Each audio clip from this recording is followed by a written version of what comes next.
السلام علیکم and good morning all of you. اپنی اردو کی درس کتاب کا صفحہ نمبر 95 اوپن کریں۔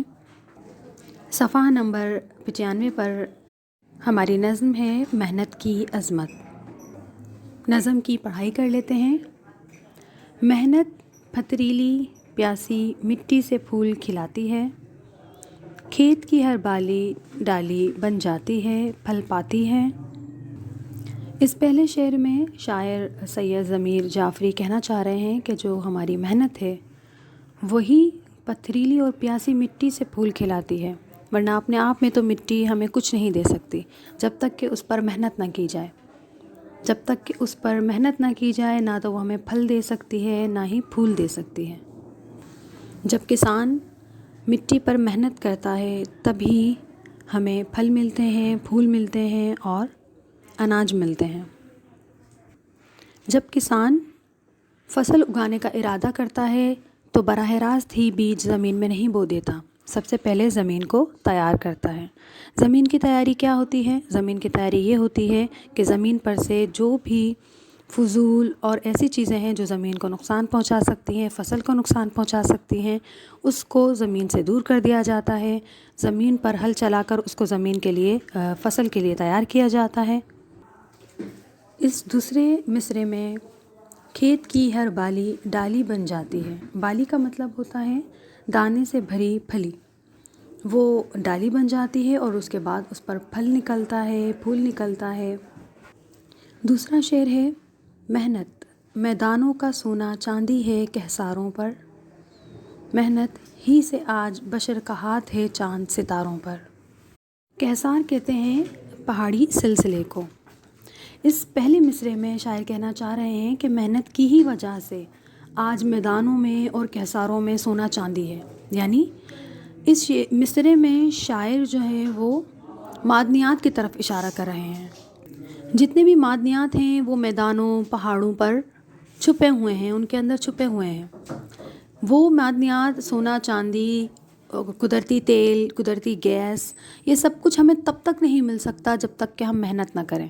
تو انسان نے محنت کی اور اس کا نتیجہ یہ ہے کہ آج اس میدانوں میں اور کہساروں یعنی پہاڑی سلسلوں میں، پہاڑوں کے اندر ان کو سونا چاندی اور جتنے بھی معدنیات اللہ نے ہمارے لیے رکھے تھے وہ ہمیں ملے۔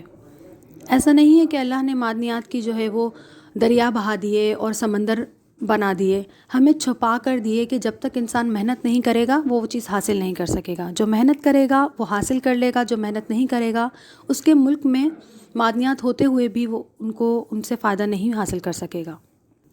شعر کے دوسرے مصرعے میں شاعر کہہ رہے ہیں کہ محنت ہی کی وجہ سے آج بشر یعنی انسان کا ہاتھ چاند ستاروں پر ہے۔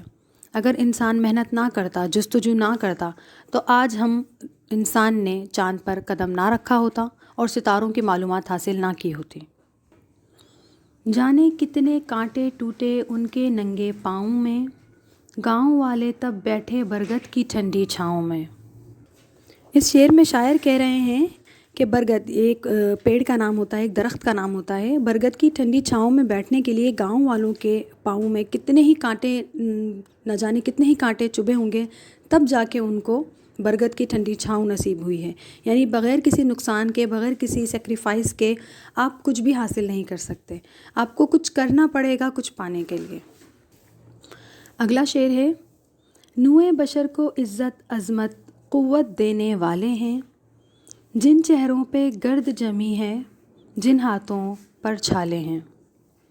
اس پہلے مصرعے میں نوئے بشر یعنی انسان کو کہتے ہیں، ذکر ہوا ہے کہ انسان کو عزت اور عظمت اور قوت یہ تینوں چیزیں دی ہیں ان ہاتھوں نے جن پر چھالے ہیں اور ان چہروں پر جن پر گرد جمی ہے۔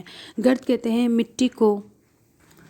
اس آخری مصرعے میں، اس دوسرے مصرعے میں شاعر کہنا چاہ رہے ہیں کہ جن چہروں پر مٹی جمی ہوتی ہے، جن کے ہاتھوں میں چھالے ہوتے ہیں، وہ محنت کی نشانی ہوتی ہے۔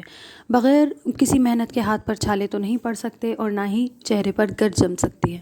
یہ چیزیں تبھی ہو سکتی ہیں جب کسی انسان نے محنت کی ہو اور محنت سے کسی چیز کو حاصل کرنے کی کوشش کی ہو.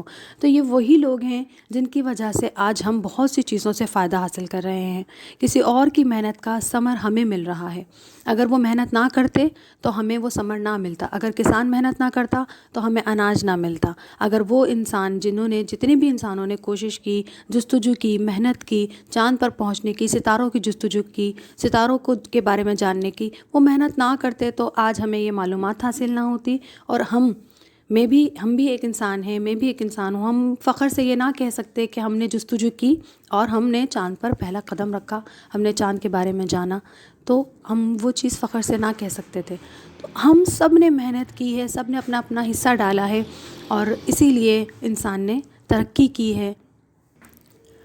نظم کا آخری شعر ہے: دانہ دانہ چن کر لایا جاتا ہے انباروں میں، جلتا ہے انسان تو پھر جلتے ہیں دیے بازاروں میں. اس شعر میں شاعر کہہ رہے ہیں، پہلے مصرعے میں کہہ رہے ہیں کہ جتنا بھی انبار ہے، چاہے وہ دانے کا ہو یعنی اناج کا یا کسی بھی چیز کا ہو، یکشمت ایک ساتھ ہی انبار نہیں لگ جاتا، دانہ دانہ بن کر ہی انبار بنتا ہے. یعنی قطرہ قطرہ مل کر دریا بنتا ہے. سب لوگ اپنا حصہ ڈالتے ہیں تب جا کے انبار بنتا ہے. پورے ملک کے کسان محنت کرتے ہیں تو ہی پورے ملک میں رہنے والے جتنے بھی باسی ہیں، شہری ہیں، ان کو اناج ملتا ہے، ان کی ضروریات پوری ہوتی ہیں. تو کسی کی بھی محنت کو ہم کم نہ جانیں کہ وہ بہت ہی تھوڑی فصل اگا رہا ہے یا بہت ہی تھوڑی کوشش کر رہا ہے، وہ اس انبار میں اپنے دانے کا حصہ ڈال رہا ہے. تو دانہ دانہ بن کر ہی انبار بنتا ہے. اور جلتا ہے انسان تو پھر جلتے ہیں دیے بازاروں میں. یعنی جتنے بھی بازاروں کی رونقیں ہیں، روشنیاں ہیں، وہ تبھی بنتی ہیں، تبھی قائم ہیں جب انسان محنت کرتا ہے. انسان جلتا ہے کا مطلب ہے انسان محنت کرتا ہے، اپنا خون پسینہ بہاتا ہے، محنت کرتا ہے. اپنا خون پسینہ بہاتا ہے تبھی بازاروں کی رونقیں بنتی ہیں، قائم ہوتی ہیں اور لوگوں کی ضرورتیں پوری ہوتی ہیں.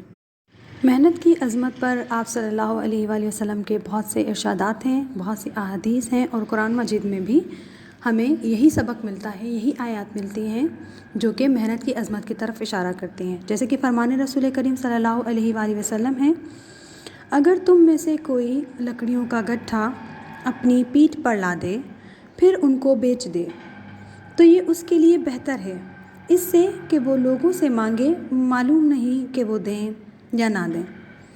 اس حدیث میں آپ صلی اللہ علیہ وسلم فرما رہے ہیں کہ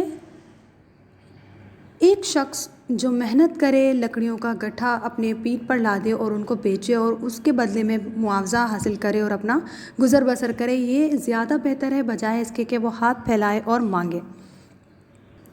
انسان کبھی بھی کسی بھی کام کو چھوٹا یا کم نہ جانے، کیونکہ محنت ہی میں عظمت ہے، یعنی محنت ہی میں بڑائی ہے. جتنے بھی نبی ہیں انہوں نے کبھی بھی کسی بھی کام کو چھوٹا نہ جانا، ہمیشہ محنت کی، بکریاں چرائیں اور کام کیا، محنت کی، کبھی بھی کسی کام کو چھوٹا نہ جانا. انبیاء کرام علیہم الرضوان نے کاشتکاری بھی کی، تجارت بھی کی، بکریاں بھی چرائیں اور محنت کی. ہمیں یہ سکھایا، ہمیں یہ بتایا، اپنے عمل سے ہمیں عملی نمونہ پیش کیا کہ محنت ہی میں عظمت ہے. جو محنت کرتا ہے وہی بڑا ہے.